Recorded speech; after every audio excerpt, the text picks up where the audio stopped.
de esta noche la he titulado ¿Qué debo hacer cuando llega la prueba? ¿Qué debo hacer cuando llega la prueba? Yo sé que en esta iglesia muchos tenemos dificultades, algunos laborales, otros económicos, otros familiares, otros problemas de salud en extremo. Y ante estos problemas tan reales en la iglesia, tenemos dos opciones. Una, podemos simplemente sonreír y fingir que todo está bien y seguir adelante. Uno le pregunta a una persona que está pasando una dificultad y le pregunta, ¿cómo vas? Bien, ahí, más o menos. Y finge como que todo está bien. O la otra opción es empezar a poner ese problema en una perspectiva donde uno dice, bueno, voy a atender esto y lo primero que hay que hacer para atenderlo es obviamente pensar en Dios. Hoy quiero sacar un ratico que nos toca en este tiempo de la palabra para que examinemos cómo debemos abordar las pruebas en nuestra vida. Yo mismo he pensado cómo puedo ayudar a la gente que está en pruebas, pero yo he encontrado que no tengo mucho con qué ayudar. Por ejemplo, si una persona está pasando una prueba económica y viene donde el pastor le tiene que decir, no tengo nada, yo no puedo prestar, ya me ha pasado, yo no puedo.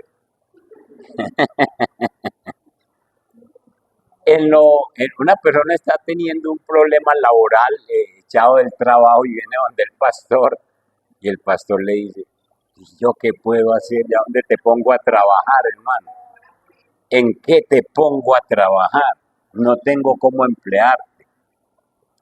Si una persona está con un problema de salud que ni siquiera los medicamentos ni el médico ha podido y viene donde el pastor le dice, ¿yo qué hago? Si no te alivian los medicamentos y ni el médico no ha podido, yo no te puedo aliviar. Pero yo sí puedo, como ministro del Evangelio, ayudarlos a entender qué hacer cuando las pruebas los asalten, cuando las pruebas los embarguen. Y esta noche quisiera darles una perspectiva sobre qué hacer cuando esas pruebas lleguen a nuestra vida. Si usted ahora mismo está pasando por una prueba, y yo sé que muchos lo están, escuchen y aplíquense esta enseñanza, que se la pongan de verdad en su vida. Y si no está pasando por una prueba, pues guárdela, tome notas y póngala en práctica cuando el día que tenga la prueba, se pueda decir, algún día escuché qué hacer. Yo como el pastor de ustedes, yo deseo que superen ese modo de supervivencia, que la gente, no, ahí estoy superviviendo, es decir, estoy aguantando la cosa. Y no es simplemente aguantar, sino que yo sé que las pruebas no son fáciles, sino que le pongamos, si estamos en la prueba, la pongamos entonces en perspectiva y podamos decir, vamos a ver, ¿qué está pasando? ¿Cómo me muevo? ¿Qué hago? Algún predicador ha llamado las pruebas la noche oscura del alma. Una prueba es una noche oscura del alma. Y ustedes saben por qué es una noche oscura. Porque uno no encuentra salida, porque uno no entiende por qué. Y vamos a ver los propósitos que Dios tiene y que nosotros respondamos adecuadamente. Entonces, ¿qué debo hacer cuando llega la prueba a mi vida? Lo primero, la primera palabra, confianza. Confianza. ¿Confianza en quién? Confía en que Dios es soberano en todas las cosas. Confianza en la soberanía de Dios. Si Dios es soberano en todas las cosas, entonces sin duda Dios tiene el control de la prueba tuya. ¿Qué es lo que estás experimentando ahora mismo? Dios ya lo sabe, eso no lo coge por sorpresa. Entonces tú tienes que pensar en esa palabra confianza. Yo sé que Dios está sentado en el trono. Cuando Job estaba en sus pruebas, Job se la pasó 36 capítulos de los 42, se la pasó 36 capítulos peleando con los amigos. Y no entendía lo que le pasaba. Job ya había tenido algunas otras pruebas en su vida. Y el libro de Job quedó escrito, ya lo predicamos la semana pasada, quedó escrito para precisamente enseñarnos la soberanía de Dios en las pruebas, en las dificultades que nos sobrevienen. Y entonces se la pasó 36 capítulos peleando. Pero en el capítulo 38, vamos allí.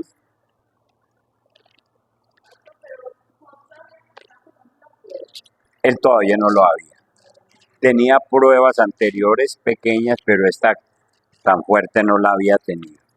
En el capítulo 38, todavía hablando con sus amigos, Dios en el capítulo 38 le reveló a Job su soberanía. Acuérdese, confianza en la soberanía de Dios es lo primero que usted tiene que hacer.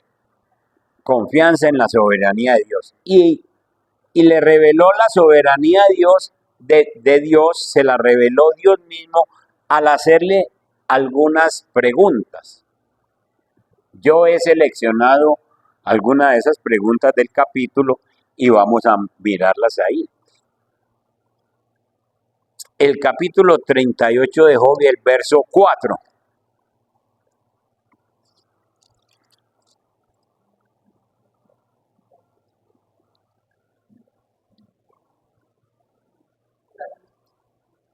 El Señor empieza en el verso 3 diciéndole: ahora ciñe como varón tus lomos, yo te preguntaré y tú me contestarás, porque Job venía haciéndole preguntas al Señor. Y entonces ahora le dice: no, ¿sabe qué, Job? Amarre de los pantalones, arremánguese. Yo le voy a preguntar a usted y usted me responde. Y no le ha dicho que está pasando una prueba, pero la primera pregunta que le hace es: ¿dónde estabas tú cuando yo fundaba la tierra? Y entonces yo quiero preguntarles a ustedes: ¿dónde estaban ustedes cuando Dios fundó la tierra?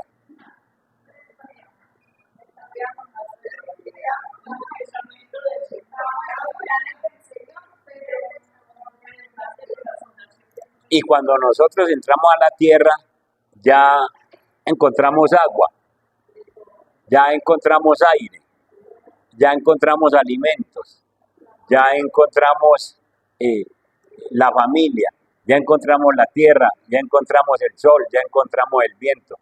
Y entonces,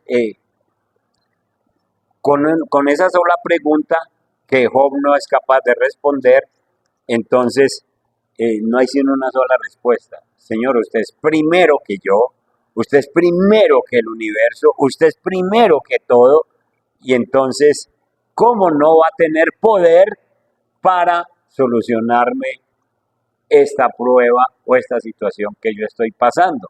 Confianza en la soberanía de Dios. Es lo primero que usted tiene que tener.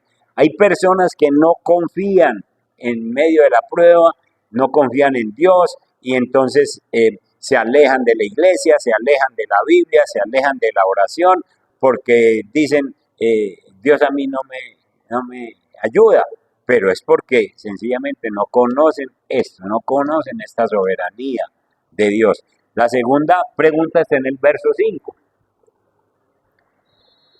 Está hablando de la tierra. ¿quién ordenó sus medidas? ¿Sí lo sabes? ¿O quién extendió sobre ella un cordel? Es decir, ¿quién extendió un metro para medirle a la tierra? Otra versión dice, ¿quién fijó las medidas de la tierra? Y entonces, ¿qué tenía que hacer Job? Agachar la cabeza, quedarse callado, porque no tenía cómo, le tenía que decir, usted señor, usted. Y entonces, si él le fijó las medidas a la tierra, no le va a fijar medida al tiempo de una prueba tuya, al tiempo de hasta cuándo vas a soportar esa situación. El versículo 12.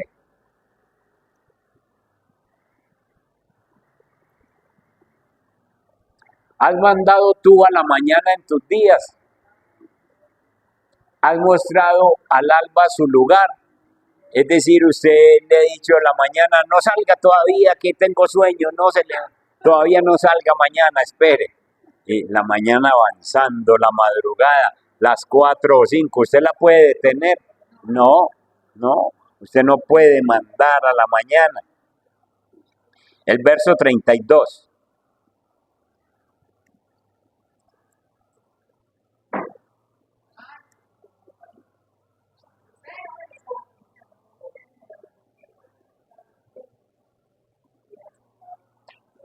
¿Sacarás tú a su tiempo las constelaciones de los cielos? ¿O guiarás a la osa mayor con sus hijos? Esto está hablando de las constelaciones y el Señor le está preguntando, ¿usted puede guiar a las constelaciones en su tiempo? Usted puede decir a la luna que gire alrededor del sol, o a la Tierra que gire alrededor del sol, o a Júpiter que gire alrededor de otro planeta. Usted puede mirar esas constelaciones y mandarlas.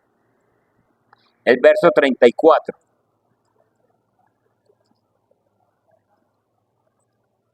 Alzarás tú a las nubes tu voz para que te cubra muchedumbre de aguas. Es decir, necesito agua, venga, agua, llueva ya.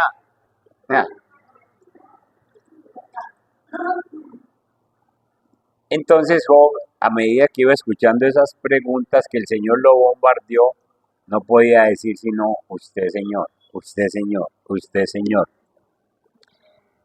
Miren el 39 y 40. Cazarás tú la presa para el león, saciarás el hambre de los leoncillos. Dios se encarga de mirar un leoncito que apenas está pequeño y Dios le da el alimento. Él lo busca la forma de que todavía no sabe cazar y que le pueda llegar su alimento, ya sea que la leona él lo lleve o ya sea que él se lo encuentre. Pero si a usted le dieran esa tareita, usted sería capaz de alimentar, ni amarrado porque le da miedo. Cuando están echados en las cuevas o se están en sus guaridas para acechar, ¿usted sería capaz de alimentar los leones en el monte? No, de ninguna manera. El 39.1. ¿Sabes tú el tiempo en que paren las cabras monteses? ¿O miraste tú las ciervas cuando están pariendo?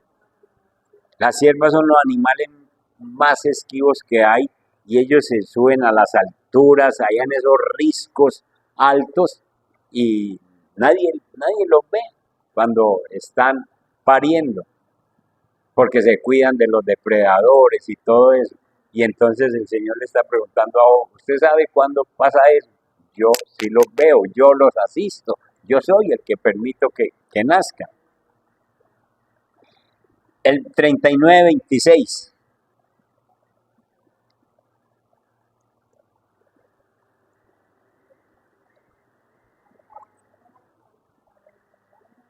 Vuela el gavilán por tu sabiduría. Vuela el gavilán por tu sabiduría y extiende hacia el sur sus alas porque usted le dice. El gavilán vuela porque el Señor le dice.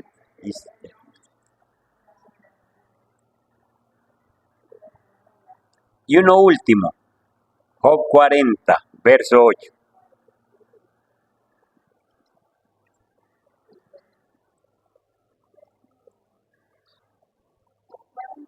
¿Invalidarás tú también mi juicio?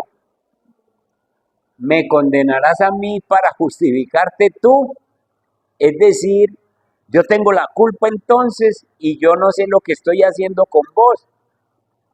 Y entonces te vas a justificar vos y me vas a condenar a mí. Hay gente que condena a Dios, ¿cierto? Por su culpa, yo estoy así, por esto. Dios. Bueno, esas son algunas de las muchas preguntas que hay en el capítulo 38. A todas ellas, Job no tiene que decir. Y solamente en el capítulo 42, verso 2, Job suelta la frase famosa que de rendición. La frase famosa de Job de que se rinde. Yo conozco que todo lo puedes y que no hay pensamiento que se esconda de ti. Yo conozco que todo lo puedes. Eso que me pasó o que me está pasando, yo ahora conozco que todo lo puedes. Y que todos mis pensamientos, todo, nada te es desconocido. A lo largo de toda la Biblia este mensaje resuena con mucha fuerza y con mucha claridad. Dios es soberano. Aquí está diciendo Dios es soberano. Después de que le hace todas esas preguntas, Job termina diciendo, tú eres soberano Dios. Lo que me está pasando encaja dentro de tu soberanía y tú sencillamente haces conmigo lo que quieras y si me has permitido esto, tú tienes un plan y tú sabes cuándo termina y lo mejor que yo puedo hacer es rendirme, postrarme ante ti. El Salmo 115, verso 3,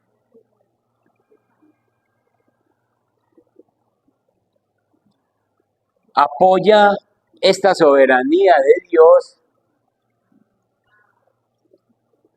115, verso 3. Apoya la soberanía de Dios diciendo, 115,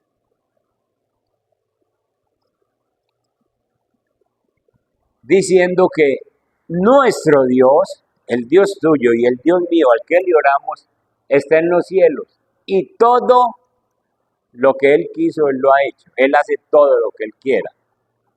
Y entonces, nuestro Dios está en los cielos, dice otra versión. Todo lo que quiere lo hace. Todo lo que quiere.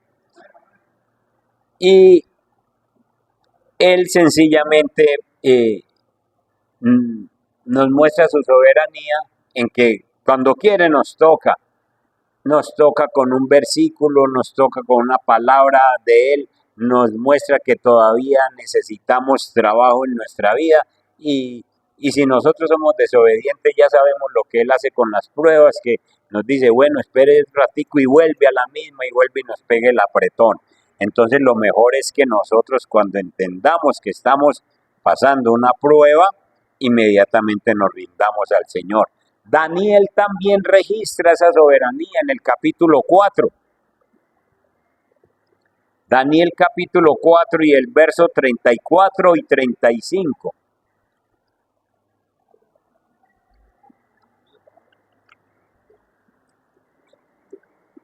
El verso 34 y 35.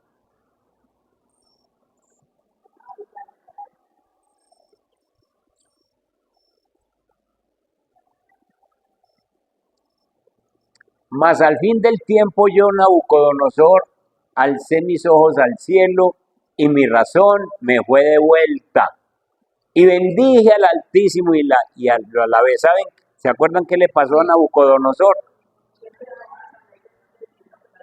Viviendo como una bestia, al aire libre. Y el Señor, mientras tanto, no puso otro rey, lo guardó.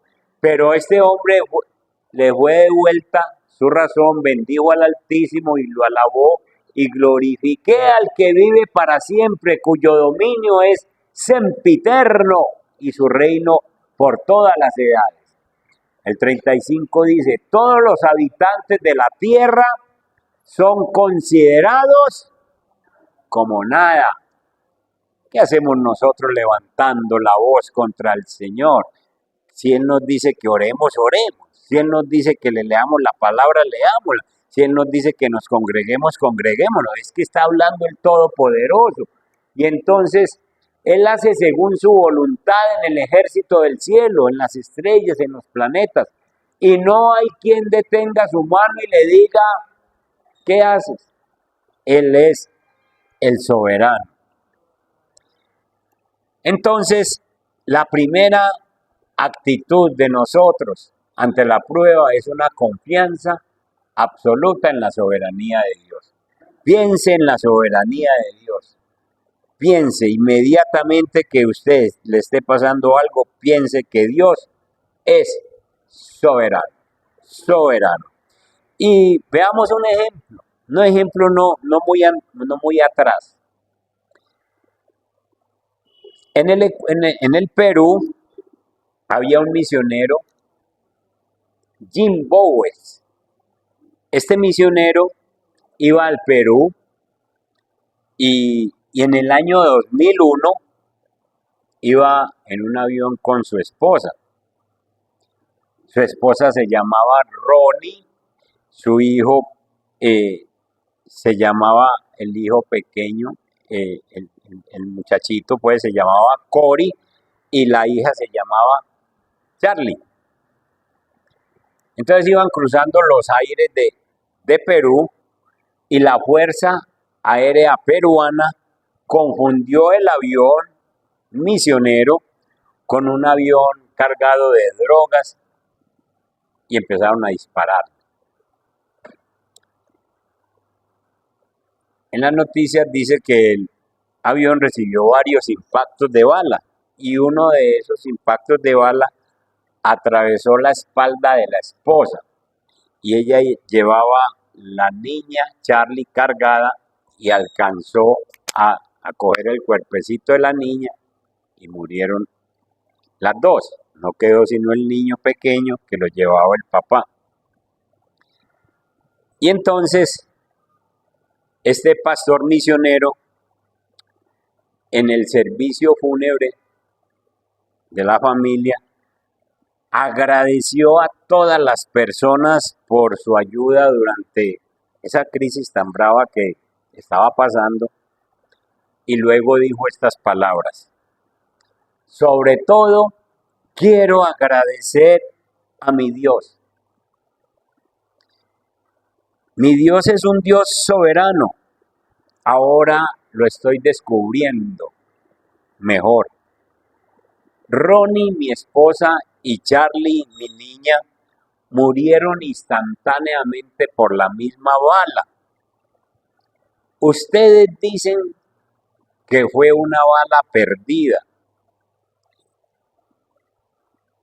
Esa bala perdida no salió de la niña. Cogió la esposa por la espalda, se quedó en la niña. Adelante estaba el piloto. Es decir, que si la bala sale de la niña, mata al piloto y se matan todos. Entonces, dice este hombre, la bala no alcanzó al piloto, que estaba justo delante de la niña Charlie. La bala se quedó en Charlie. Mis hermanos, dice ese pastor, esa no es una bala perdida, esa es una bala soberana. Tremendo, ¿no? Tremendo.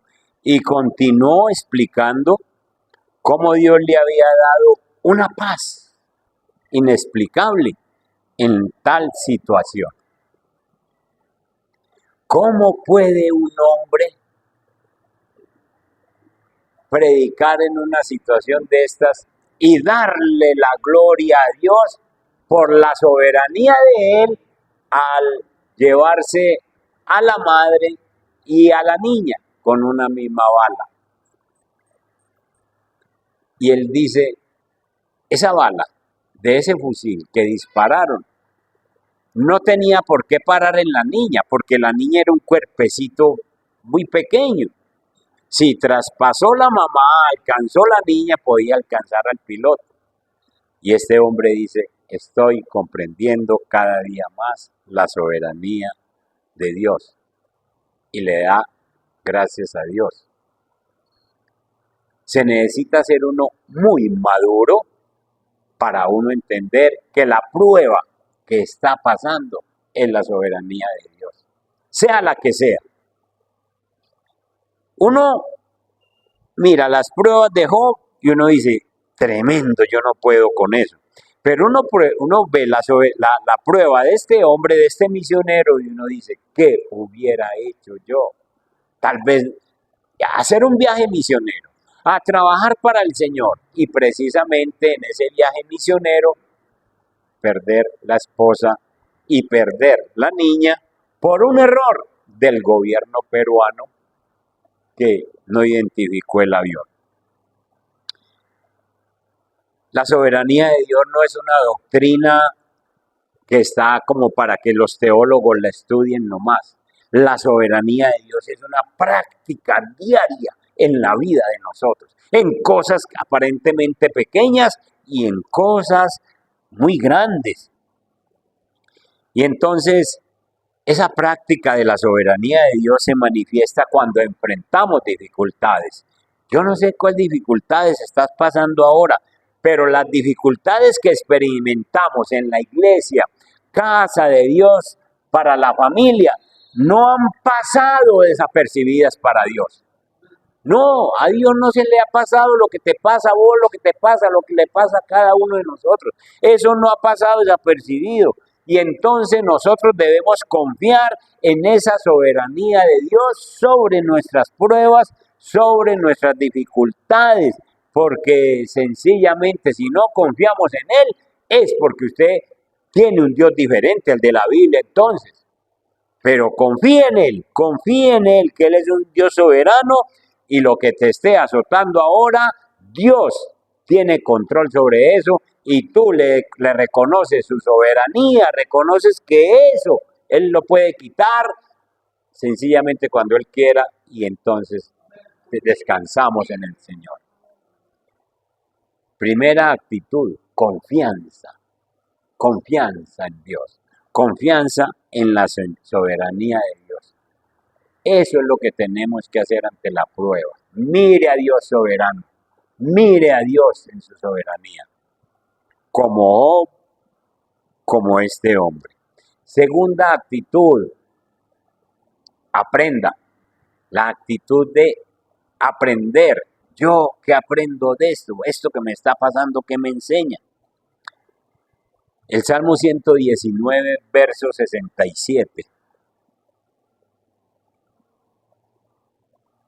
Las pruebas tienen el don de despertarnos.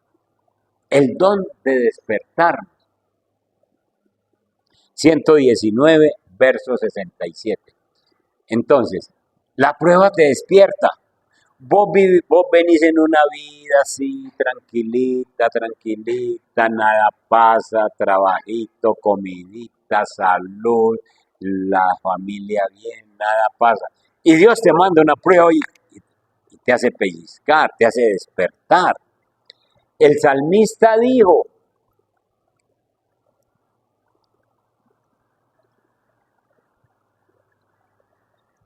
en el verso 67,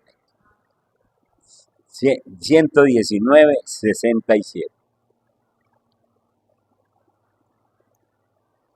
Entonces Dios nos llama la atención, ese es. Antes que fuera yo humillado, descarriado andaba, más ahora guardo tu palabra. ¿Cuándo empezó a guardar la palabra? Después de la prueba, después de que el Señor lo despertó. Antes que fuera yo humillado, descarriado andaba, mas ahora guardo tu palabra. Dios usa las pruebas en nuestra vida para enderezar nuestros caminos, para encaminarnos de nuevo. Dios nos trata para que nosotros podamos despertar de un momento en el que estamos caminando mal. Nosotros nos estábamos volviendo conformistas con cierta forma de vivir y el Señor nos dice, eso no me sirve, y entonces nos manda unas pruebas.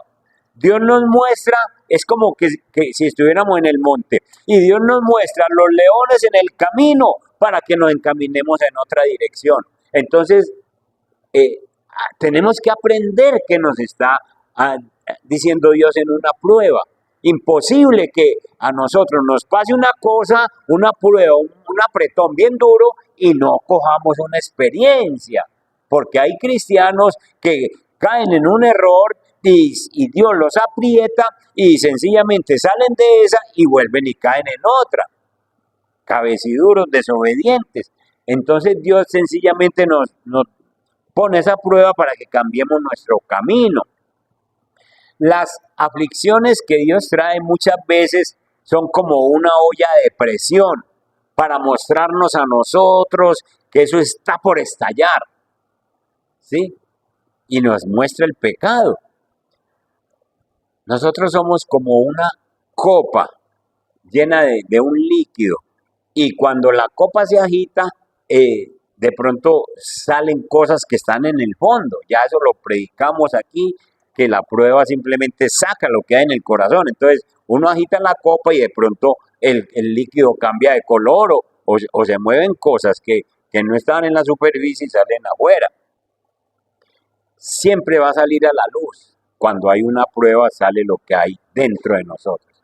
En mucha gente, en muchas personas cristianas sale la amargura, sale la impaciencia, sale la ira, sale el egoísmo u otro pecado que antes usted no lo percibía.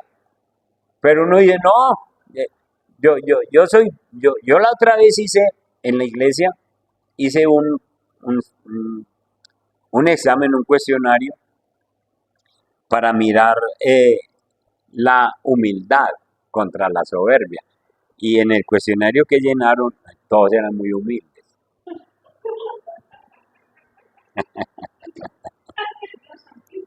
Sí. Y entonces yo me puse a leer eso. Qué buen grupo tengo yo.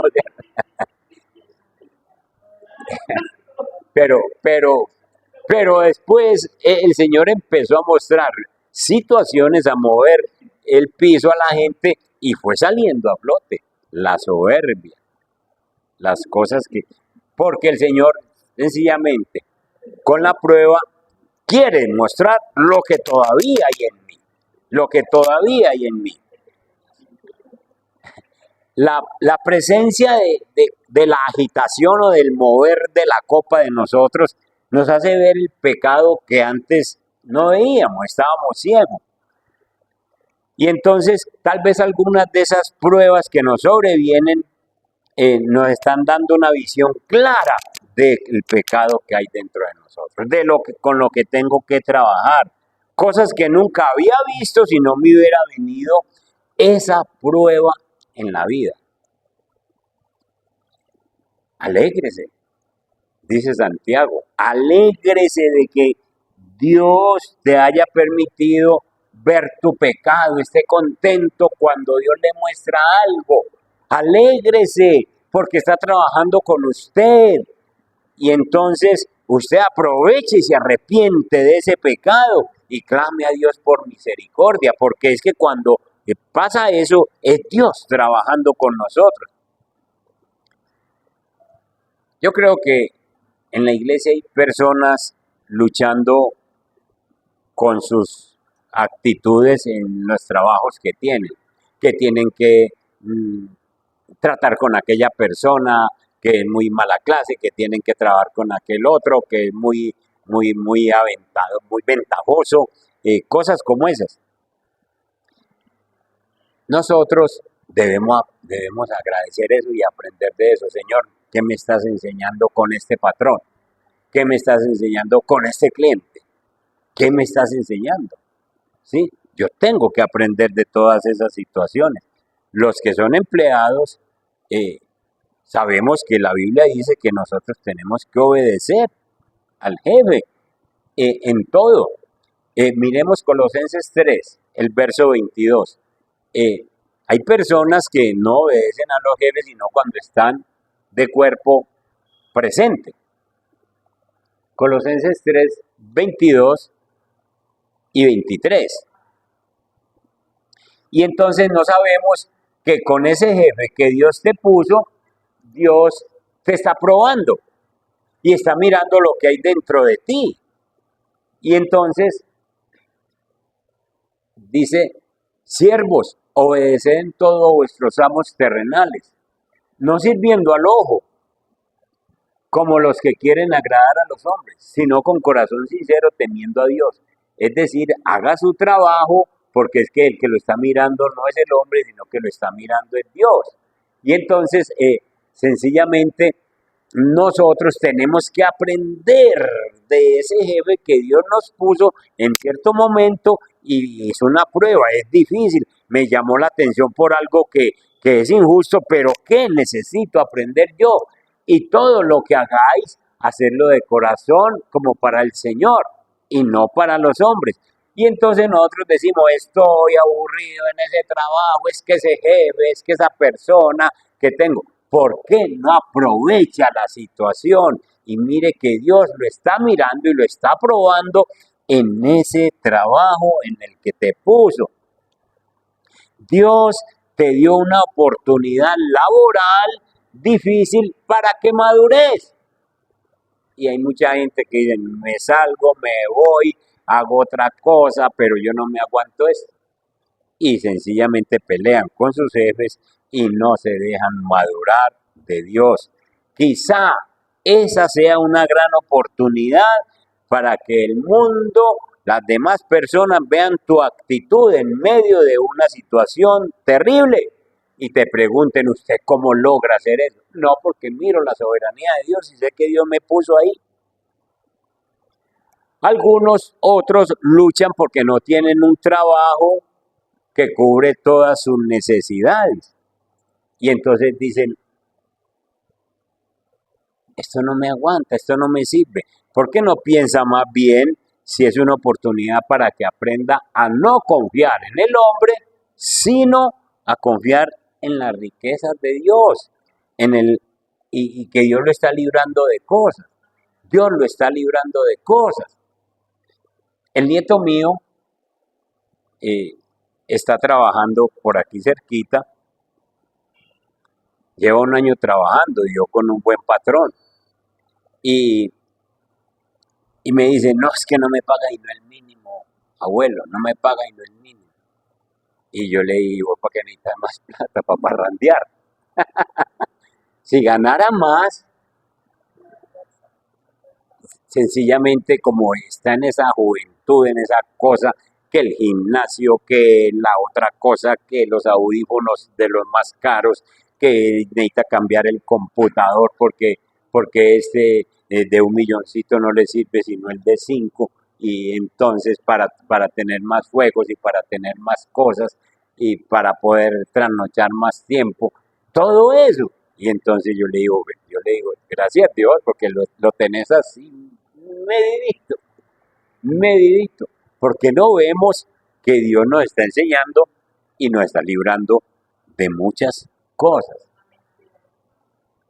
Tengo otro amigo que lo cogieron en un enredo por ahí. Él ha venido a la iglesia unas cuantas veces y le encontraron un arma. Y entonces la policía no lo metió a la cárcel, pero sí le dieron casa por cárcel. Y entonces él estaba en coqueteos por ahí con una señora que no era la esposa. Y lo encerraron en la casa. Y entonces yo le dije, venga, usted no sabe lo que hizo el Señor con usted, hombre, usted cómo es de necio. Usted ya ha leído palabra, conoció. Sí, hombre, pero mira, pues que yo no puedo salir de la casa. Me paga muy bien, gracias a Dios. porque vos estabas casi que dañada el matrimonio por estar mirando para otro lado. Vos porque no te das cuenta que Dios es tan misericordioso que te encerró. Cosas como esas tenemos que ver nosotros como Dios. Entonces, por amarnos tanto, nos prueba y tenemos que aprender de eso. Yo le enseñé a este hombre, aprenda de eso, hermano, aprenda de eso. Y si usted no se corrige, ya lo meten es físicamente allá. ¿Por qué? Porque Dios lo suelta. Entonces, es necesario que entendamos que Dios quiere que nosotros, en todas las situaciones que nos pasan, aprendamos algo para nuestra vida. Aprendamos algo.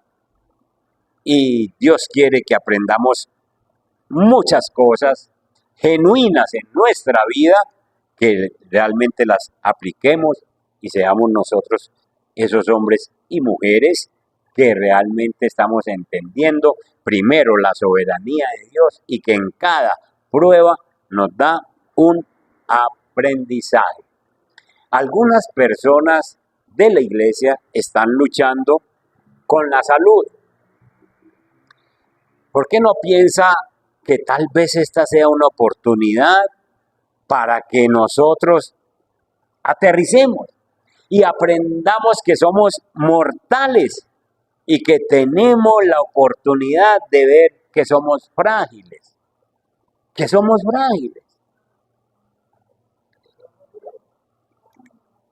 A mí yo nunca he tenido dolores, como así, que me duele la cabeza, que me duele alguna parte del cuerpo. Dios me ha dado mucha salud. Y entonces yo pensaba, no, a mí no me duele nada. A mí no me dio sino un infartico una vez. Pero eso fue para decirme, vos también sos frágil. Vos también sos. A mí me da una gripe y me dura un día. Pero me enseñó a que yo soy frágil. ¿Qué aprendí yo después de eso? Señor, yo voy a trabajar el tiempo que usted me dé, porque un día de esto me da otro y me lleva, ¿cierto? Y me cuido. Pero sencillamente es Dios mostrando enseñándome la fragilidad. Porque yo no puedo, nunca lo he hecho, pero yo no puedo decirle, hermano, cuídese como yo me cuido, o mire que a mí no me pasa nada. No, eso es una misericordia de Dios. Pero sencillamente me dijo, usted también es frágil, y me dio un toquecito ahí, 5 días en el hospital. Dios, miren, Salmo 90:12, Salmo 90:12, miren ustedes que Dios nos permite pruebas para que nosotros aprendamos algo. El Salmo 90:12, Moisés escribió el Salmo 90 y miren lo que enseñó en el 12. Enséñanos de tal modo a contar nuestros días que traigamos al corazón sabiduría, es decir, fragilidad. Enséñame, Señor, a contar mis días. Sencillamente, gracias por otro día, Señor. Este día voy a trabajar. Yo antes tenía unos planes, antes del infarto, y después del infarto cogí otros planes. Otros planes es, Señor, si mañana amanezco, mañana trabajo. Y cuente conmigo, Señor. Y así, y yo ahora soy más práctico, yo soy más maduro en esto de la fragilidad. Sencillamente porque el Señor nos dice, yo les voy a enseñar a contar sus días. Y que tengamos sabiduría, que tengamos un corazón sabio. La persona que ve su propia fragilidad, la acepta, la comprende, es una persona sabia, el que ve su propia fragilidad. ¿Sí?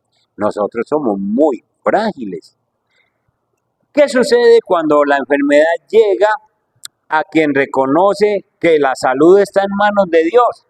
Entonces esa persona reacciona adecuadamente a la prueba. Como dijo Jesús, no teman a los que matan el cuerpo, pero no pueden matar el alma.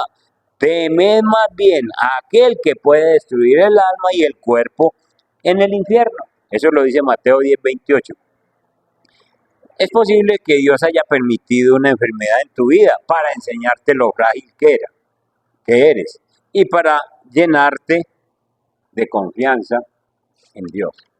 Entonces mire todas esas situaciones, esas pruebas, mírele y aprenda otra cosa de esa prueba. Entonces llevamos dos actitudes ante la prueba que es necesario que la recuerden y la pongan en práctica. Primero, a confiar. Confíen en la soberanía de Dios. Y segundo, aprendan de la prueba. Aprendan para ustedes y para otros. Y por último, sentir seguridad de que Dios está tratando con nosotros. Vamos a 2 Corintios capítulo 12. 2 Corintios, el capítulo 12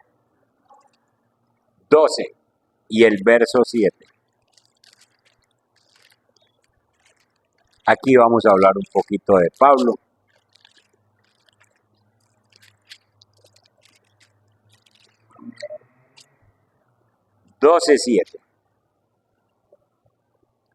Y para que la grandeza de las revelaciones no me exaltase desmedidamente, me fue dado un aguijón en mi carne, un mensajero de Satanás que me abofetee para que no me enaltezca sobremanera, respecto a lo cual 3 veces he rogado al Señor que lo quite de mí.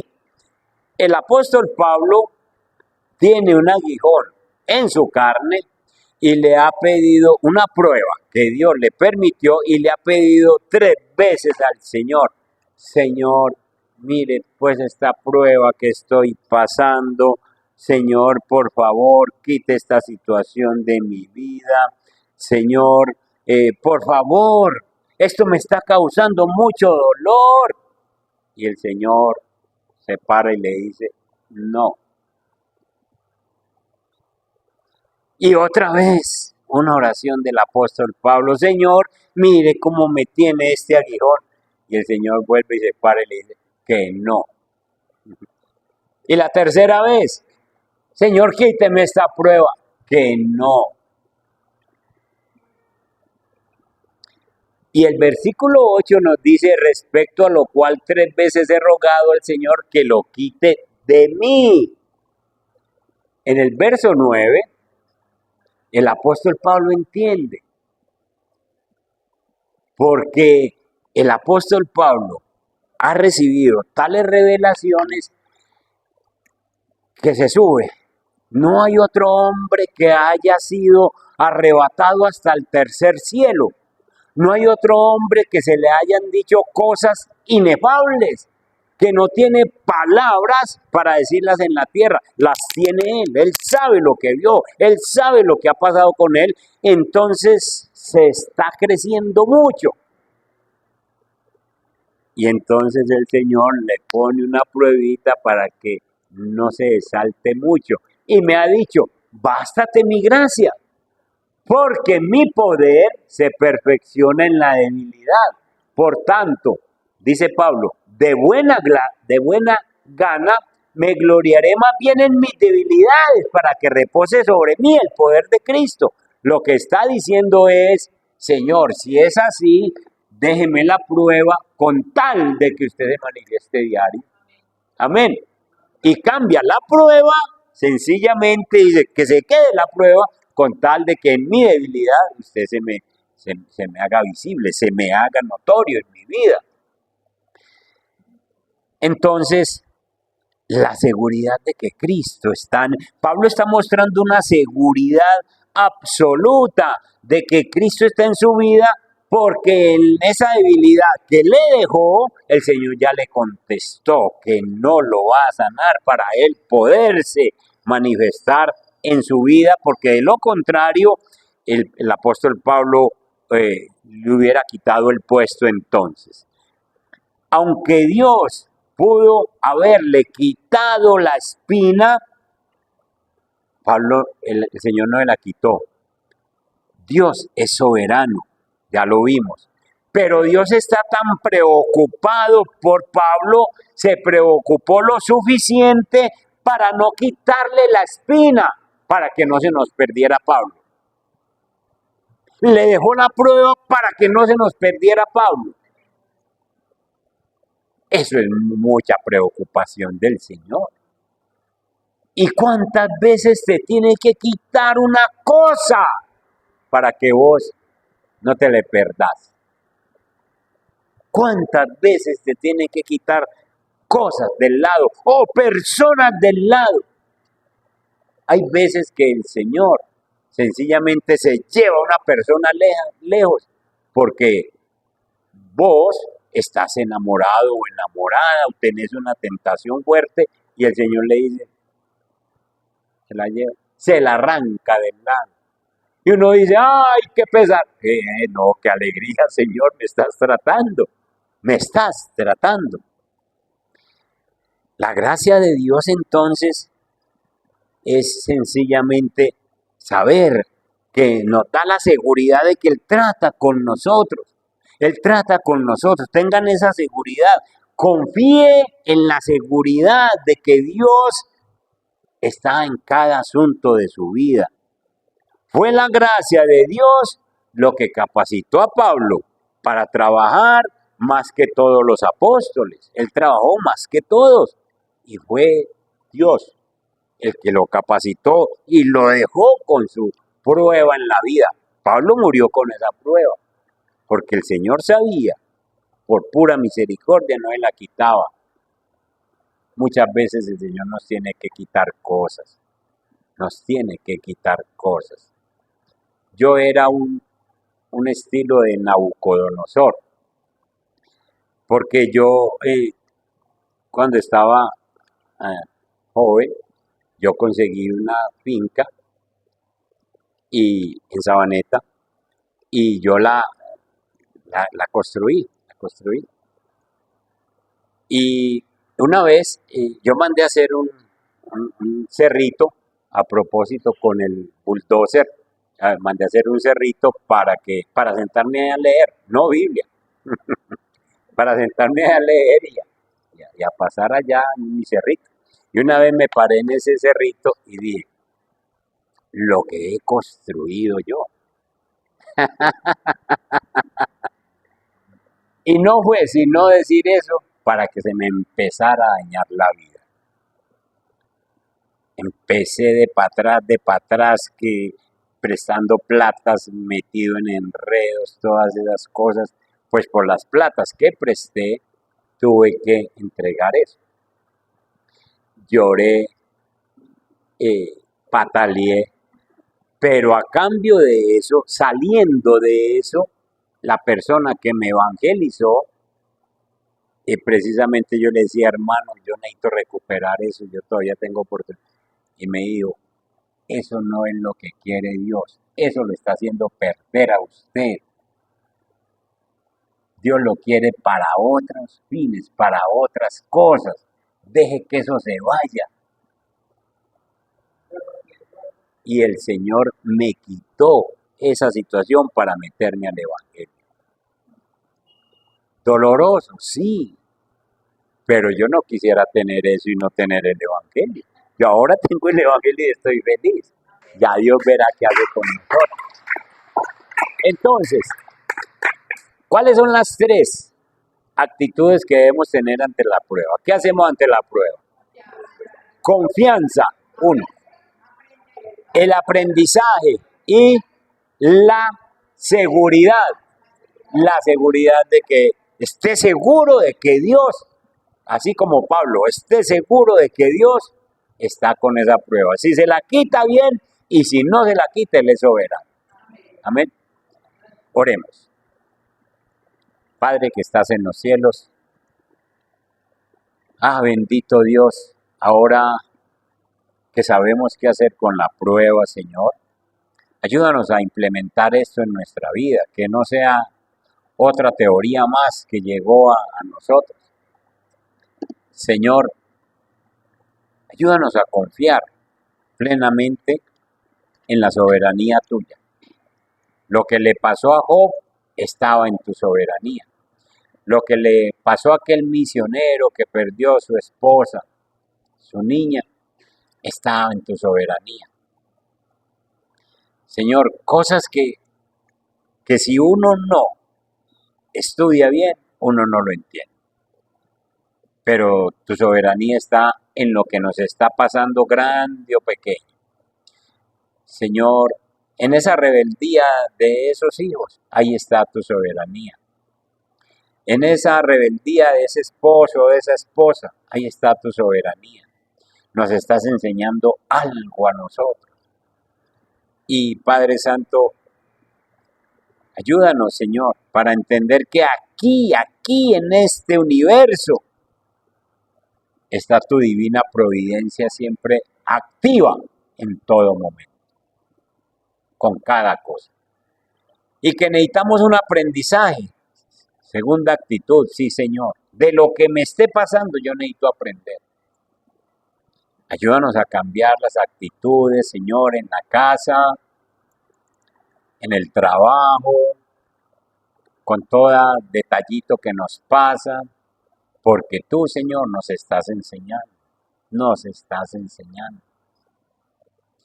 Señor, y con la seguridad de que tú estás en todo esto, ayúdanos, Padre Santo, para entender que seguro lo que me está pasando tú ya lo conoces. Que seguro, Señor, tú tienes un tiempo para todo.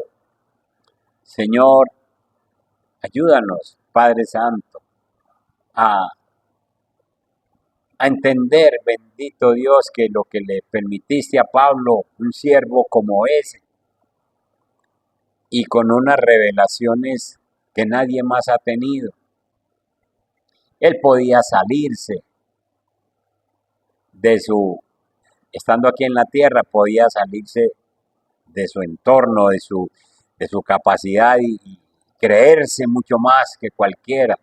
Y entonces tú le dijiste, bástate mi gracia, porque mi poder se perfecciona en tu debilidad. Es decir, si entiendes tu debilidad, yo me voy a estar manifestando. Pero si tú te enorgulleces, me pierdes. Y Pablo decidió decir y dejar escrito, me gozo, me deleito en mis debilidades para que se manifieste la gracia. Señor, permite que nosotros en cada momento de debilidad veamos tu gracia y esperemos tu gracia.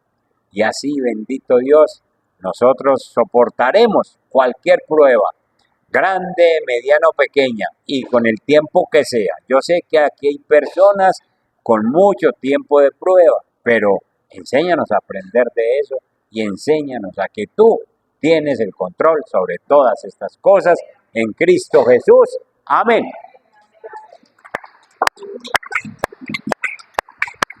Amén. Amén.